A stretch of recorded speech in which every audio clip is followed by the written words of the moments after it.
Shalom Bapak Ibu dan saudara-saudara. Senang sekali kita bisa berjumpa. Saya Pendeta Lukas Eko Sukoco dari GKJ Purworejo. Saudara, saat ini saya berada di Gereja Kristen Jawa GKJ Margi Rahayu, Jeruk Legi, Cilacap. Saya bersyukur bisa mengunjungi dan menyaksikan sebuah gereja yang diberkati Tuhan terus bertumbuh dalam kasih dan penyertaannya.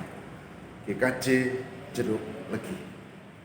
Saudara yang terkasih di dalam Tuhan, hari ini kita akan membahas kembali bagian terakhir dari 7 tips untuk menyembuhkan patah hati, luka batin secara mandiri. Kita sudah membahas 3 ditambah 2, dan ini kali terakhir kita akan membahas 2 hal sekaligus. Tips untuk bisa penyembuhan luka batin. Saya berharap ini akan menjadi berkat buat ibu, bapak, dan saudara, dan firman Tuhan menjadikan kekuatan buat kita semua di dalam Tuhan. Saudara yang terkasih di dalam Tuhan, tips yang ke-6 adalah kalau kita punya pergumulan, kesulitan, patah hati atau luka batin, maka kita harus konsultasi kepada orang yang tepat. Tentu saya lebih suka menyebutnya sebagai kaum profesional yang punya kode etik, yang mampu mendengarkan pergumulan kita, yang mampu menganalisis, yang mampu mendampingi, dan akhirnya mampu memberikan poin-poin untuk kita jalani sebagai jalan keluar yang kita mau tempuh. Tips yang ke-5 tadi sudah, dan sekarang yang ke-6, yaitu kita konsultasi kepada profesional tentang masalah kita dan bukan sembarang orang. Sebab kalau sembarang orang itu bisa berbahaya. Saya akan tunjukkan dalam Alkitab. Saya akan tunjukkan di dalam Alkitab tentang sebuah kejadian di mana orang punya pergumulan tertentu, lalu dia konsultasi dengan sembarangan, dan hasilnya tentu sebuah kesalahan, yaitu 2 Samuel 13. 2 Samuel 13 ayat 1 sampai dengan 5. Yang demikian sabda Tuhan. Amnon dan Tamar. Sesudah itu terjadilah yang berikut. Absalom bin Daud mempunyai seorang adik perempuan yang cantik, namanya Tamar.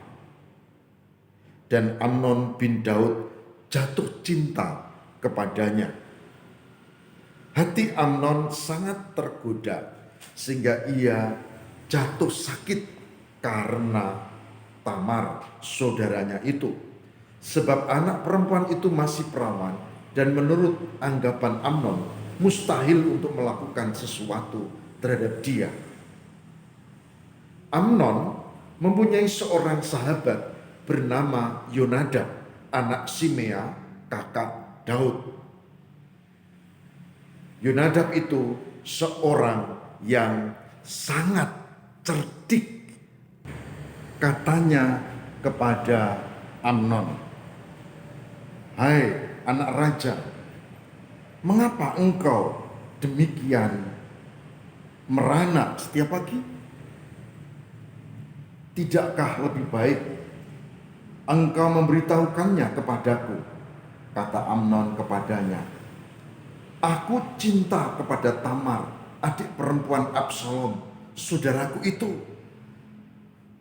Lalu berkatalah Yonadab kepadanya, berbaringlah di tempat tidurmu dan berbuat pura-pura sakit.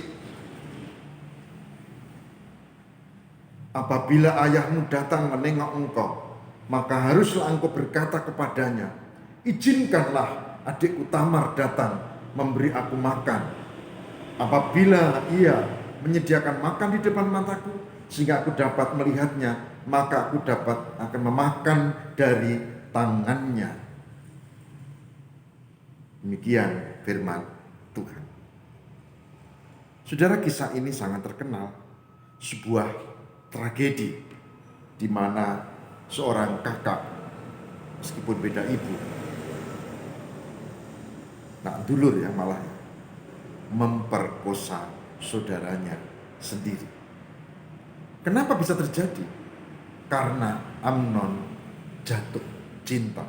Apa salahnya dengan jatuh cinta?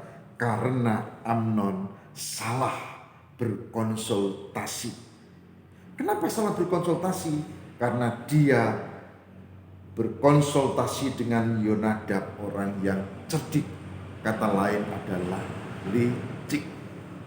Kalau kita punya masalah, kalau kita punya pergumulan, kalau kita punya patah hati, kalau kita punya luka batin yang disebabkan apa saja, dan kita salah berkonsultasi, maka hasilnya adalah celaka.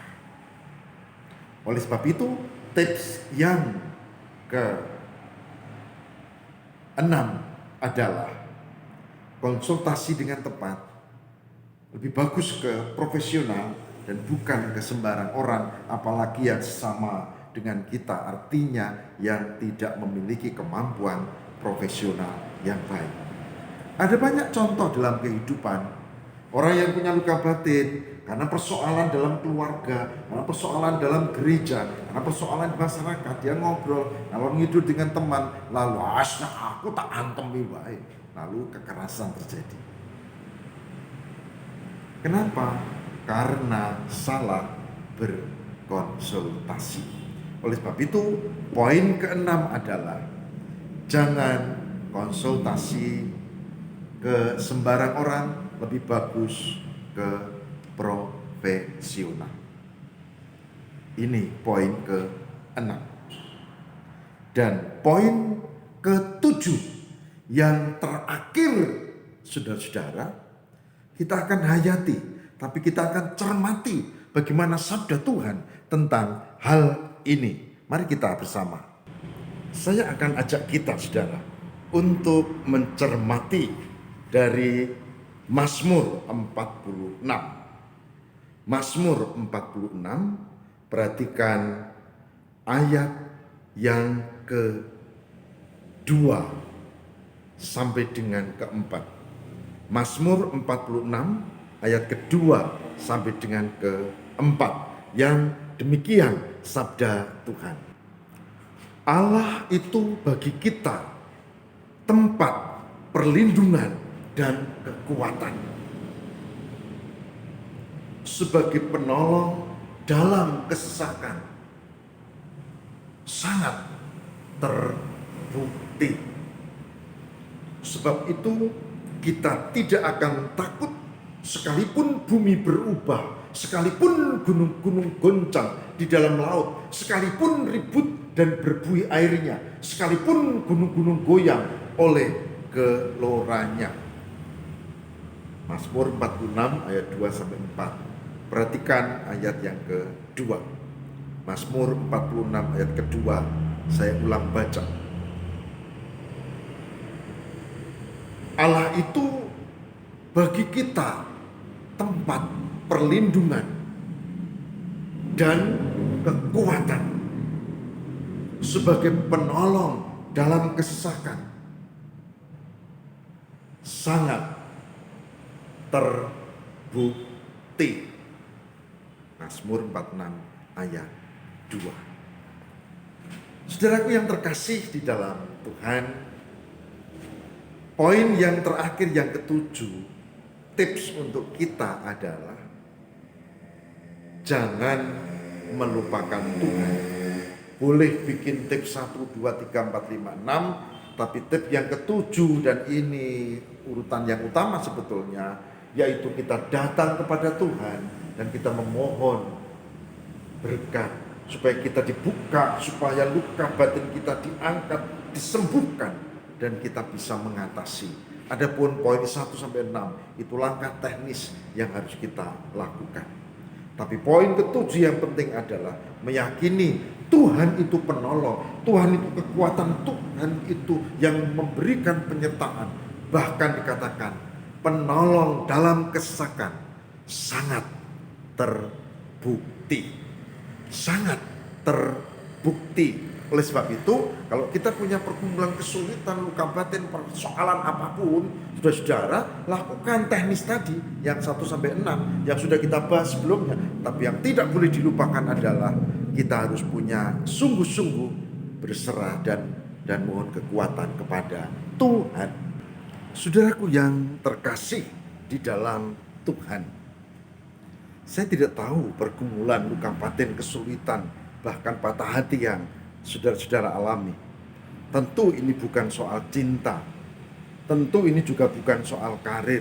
Bisa relasi kita dalam keluarga, bahkan bisa jadi relasi dengan pasangan kita, atau dengan teman kita, atau dengan sahabat kita. Saya beritahu saudara, biasanya luka itu di batin itu dalam, itu kalau dilakukan oleh orang-orang yang ada di sekitar kita. Dan kebanyakan luka batin itu ditimbulkan oleh orang-orang di sekitar kita, bukan orang lain. Orang lain bisa bikin luka, tapi tidak terlalu dalam. Tapi kalau itu orang di sekitar kita seiman lagi, itu bisa mendalam. Oleh sebab itu, saudara, saranku, coba lakukan proses penyembuhan mandiri 1 sampai 6. Lalu coba buka hati, seperti yang pokok bahasan terakhir yang ketujuh. Tuhan yang akan menolong kita, dan Tuhan yang akan memberkati kita.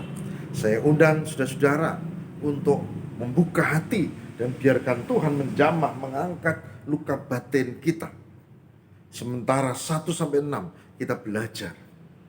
Saya menemukan ada orang yang disakiti luar biasa oleh anak-anaknya, tapi dia mengampuni mereka.